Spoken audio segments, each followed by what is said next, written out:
বিশেষ করে জাতিকে মুক্তি করার আন্দোলনে যারা জীবন দেন, অতীতেও এরকম যারা দিয়েছেন, 47, 71, 52, সর্বশেষ এই 24-এ যারা জীবন দিয়েছে,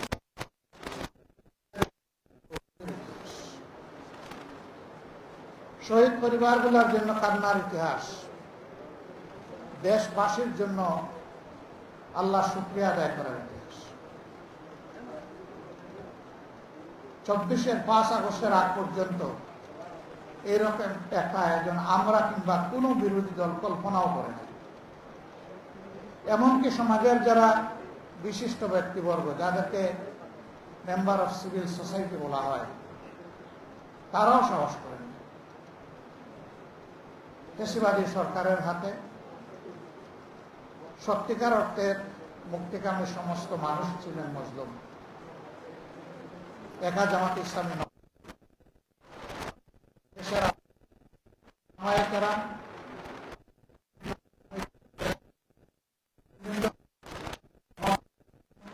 এমন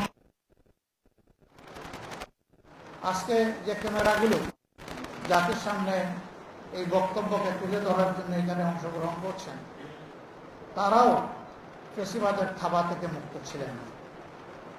ওই সময় তাদেরকেও জীবন দিতে হয়েছে, কারাগারে যেতে হয়েছে, রিমান্ডের নামে নির্যাতন ভোগ করতে হয়েছে, বিদেশে বসে যারা বাক এবং কলম যুদ্ধ চালিয়েছিলেন তাদের আপনজনকে হেনস্থা হতে হয়েছে, জেলে পুরা হয়েছে।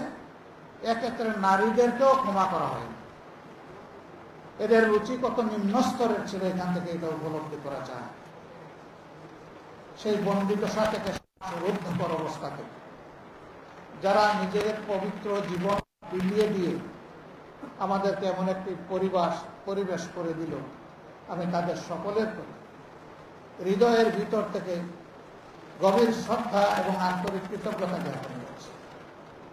মহান মাহবুদের দরবারে দোয়া করি, আল্লাহ তাআলা তাদেরকে শহীদ হিসেবে করুন। ভাই বন্ধুগণ, দেশ আমাদের সকলের, যে কথা সবসময়, কিন্তু দেশের পাহারাদারি করার দায়িত্ব নির্বিশেষে সকল নাগরিকের।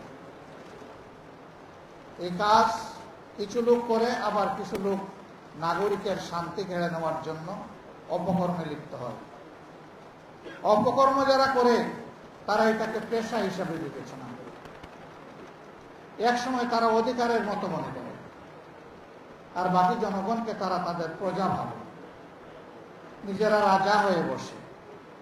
কিন্তু গাছের গোড়ায় যখন ঝাঁকুনি দেওয়া হয়, ওই ডালে ডালের রাজারা তখন উড়ে গিয়ে অন্য জায়গায় পড়ে যায়। এটা গাছের তলায় পড়ে না, বহু দূরে গিয়ে পড়ে। কিন্তু ক্ষমতায় যখন থাকে তখন তারা সদর্থে অনেক দাম্ভিকতা প্রদর্শন করে।